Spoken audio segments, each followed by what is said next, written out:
حضور قرآن شریف میں 27 یا 28 نبیوں کا ذکر ہے، جو 25 رسول اکرم صلی اللہ علیہ وسلم سمیت 25 انبیاء کا ذکر ہے، بعض 24 کہتے ہیں لیکن میرے نزدیک 25 ہے، جبکہ 1,20,000 نبی آئے اور 24,000 جن کا نبیوں کو پتہ نہیں. تو اللہ تعالیٰ نے یہ بتائیے، میں ایک بات سمجھ گیا ہوں جی کہ 25 نبیوں کے ذکر پہ قرآن اتنا بڑا ہو گیا ہے جی، اور حفظ کرنا اچھا خاصا مشکل کام ہے. اس کو 1,24,000 نبیوں کے ذکر میں بھر کے دیکھیں کتنی بڑی کتاب بنے گی. جی نہیں، میرا اگر یہ خطرہ ہوتا کہ کسی ایسے نبی کا ذکر رہ گیا جس کے نتیجے میں نبوت کی ایک مثال معلوم کرنے سے انسان محروم رہ گیا، تو پھر یہ اعتراض اٹھ سکتا تھا کہ کم نبیوں کا کیوں ذکر ہے. قرآن کریم فرماتا ہے کہ ہم نے اس میں کل مثل، ہر قسم کی مثالیں اکٹھی کر دی ہیں.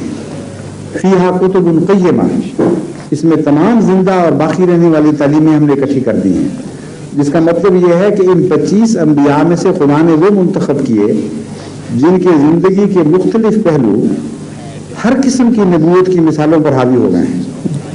اب باقیوں کا ذکر بے شک نہ ہو، لیکن جہاں بھی نبی نظر آئیں گے آپ کو، وہاں ان 25 نبیوں کے دائرے میں ہی ان کی سنت ہوگی، اس سے باہر نہیں ہوگی.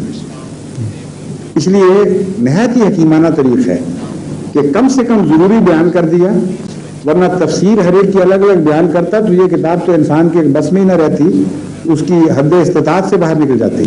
اللہ تعالیٰ نے ہمیں دعا سکھائی، اہدنا الصراط المستقیم، جس کا کہ شہداء، صادقین، صالحین، نبیین تو ہوں گے. اور اللہ تعالیٰ نے خود دعا سکھائی، تو اللہ تعالیٰ یہ صرف یہی تو نہیں کہ دعا سکھا دی اور اس کو قبول نہ فرمائے. صحیح ہے. تو آئندہ کے لیے جو جس طرح کے پہلے نبیوں کا ذکر نہیں، صرف پیراماؤنٹ نبیوں کا ذکر ہے، تو کیا فیوچر کے لیے بھی صرف پیراماؤنٹ نبی کا ذکر ہو اور بہت سے ایسے نبی ہوں جن کا کہ دنیا کو پتہ نہ ہو. رسول اکرم صلی اللہ علیہ وآلہ وسلم نے ایک حدیث میں اس مضمون پر پہلی روشنی ڈال دی ہے، جس سے امت محمدیہ کا عظیم الشان مقام بھی ظاہر ہو جاتا ہے اور اس طرح یہی پتہ چل جاتا ہے کہ کس کا ذکر ہے کس کا نہیں ہے. آپ نے فرمایا کہ علماء امتی کا انبیاء بنی اسرائیل، میری امت کے علماء بھی پرانے امتوں بنی اسرائیل کی مثال دے کر، جو پہلی امتوں میں قریب ترین تھی، اس کے نبیوں کے ہم پلہ ہوں گے. کا مطلب ہے طرح، اور یہ وہی لفظ ہے کا جس کے متعلق آتا ہے کما ارسلنا الی فرعون رسولا، کہ جس طرح ہم نے رسول کی فرعون کی طرف رسول بھیجا تھا، اسی طرح رسول اللہ صلی اللہ علیہ وسلم کما ہیں. تو لفظ کا مفہوم آپ سمجھیں کتنا عظیم الشان ہے. اس کا مطلب یہ ہے ضروری نہیں برابر ہو بلکہ بڑا بھی ہو سکتا ہے. تو فرعون کی طرف آنے والے رسول کی طرح کہہ کر آپ کا مقام گھٹایا نہیں، بلکہ یہ بتایا کہ بنیادی اصولی طور پر ویسا ہی ہے لیکن اس سے بڑا بھی ہے. تو امت محمدیہ کے متعلق جب رسول اکرم صلی اللہ علیہ وسلم فرما رہے ہیں کا انبیاء بنی اسرائیل، تو عظیم الشان مقام امت کو عطا کیا ہے. اور علماء ہیں وہ ختم کرنے پر تلے بیٹھے ہیں، مفہوم نہیں سمجھتے کیا کن معنوں میں ختم ہے. حقیقی معنوں میں یعنی شریعت لانے والا صاحب حکم رسول، جس کا سکہ قیامت تک جائے گا، وہ صرف محمد مصطفیٰ صلی اللہ علیہ وسلم ہے. لیکن آپ کے اسوہ کی پیروی میں درجہ بدرجہ ایسے مقامات پانے والا جیسے گزشتہ زمانے میں بنی اسرائیل کے انبیاء کو ملے تھے، ایسے آتے رہے ہیں، آتے رہیں گے، اور کوئی ان کو روک نہیں سکتا. تو وہ بات تو پوری ہو گئی.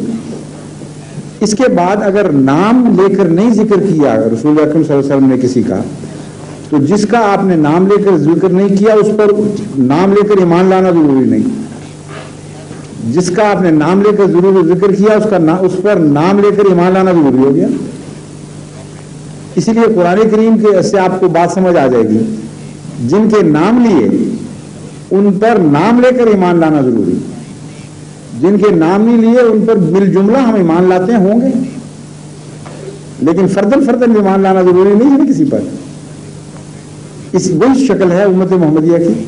میرا ذاتی عقیدہ یہ ہے کہ گزشتہ امتوں میں جتنے رسول آئے ہیں محمد مصطفیٰ صلی اللہ علیہ وسلم کی غلامی میں وہ ضرور آئیں گے. زمانہ ختم نہیں ہوگا جب تک آپ کے غلاموں میں اتنی کثرت سے ایسے علماء پیدا نہ ہو جائیں جو ہم مرتبہ ہو جائیں گزشتہ رسولوں کے. تب آپ خاتم الانبیاء حقیقی بنیں گے.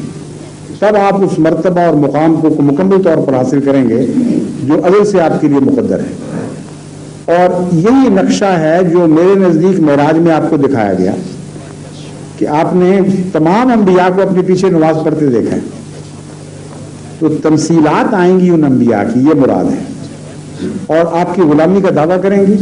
اس لیے جو کشف آپ نے دیکھا اس کو عملاً دنیا سچا ہوتے بھی دیکھ لے گی.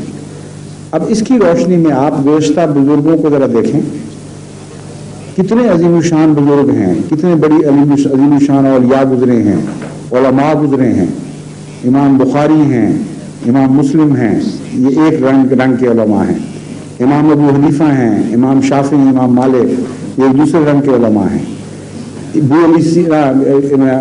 ابن عربی ہیں جو مغرب کے افق پہ ابھرے ہیں. اور اسی طرح حضرت شاہ ولی اللہ محدث دہلوی ہیں، حضرت شیخ عبد القادر جیلانی ہیں.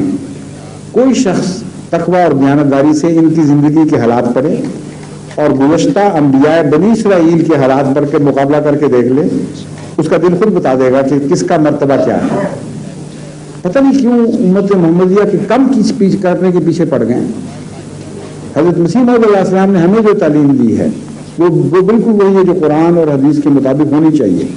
آپ نے فرمایا ہم ہوئے خیر امم، تجھ سے ہی ہے خیر رسول، تیرے بڑھنے سے قدم آگے بڑھایا ہم نے کہ اے محمد مصطفیٰ صلی اللہ علیہ وسلم، تجھ پہ بے شمار رحمتیں ہوں. ہم جو ساری امتوں سے افضل ہوئے اس لیے کہ تو سب نبیوں سے افضل تھا. تو آگے بڑھا تو امت آگے بڑھی تیرے پیچھے.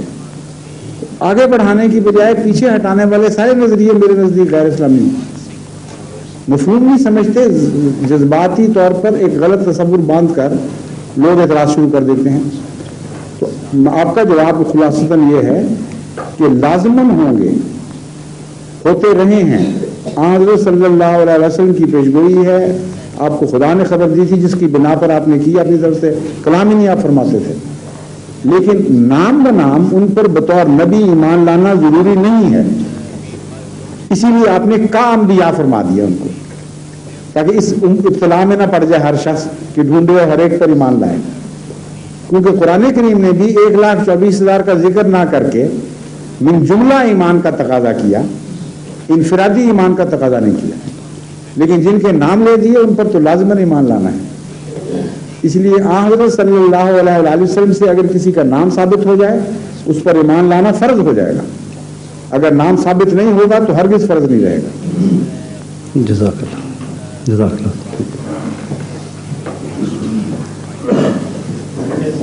ہاں سوری، آپ سے پہلے واٹس ایپ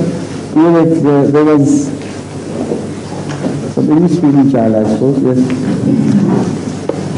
یہ کسی جگہ بھی آئے ہوئے تھے اتوار کو. ہیں ہاں کہاں ہیں؟ Oh yes, I know. I have met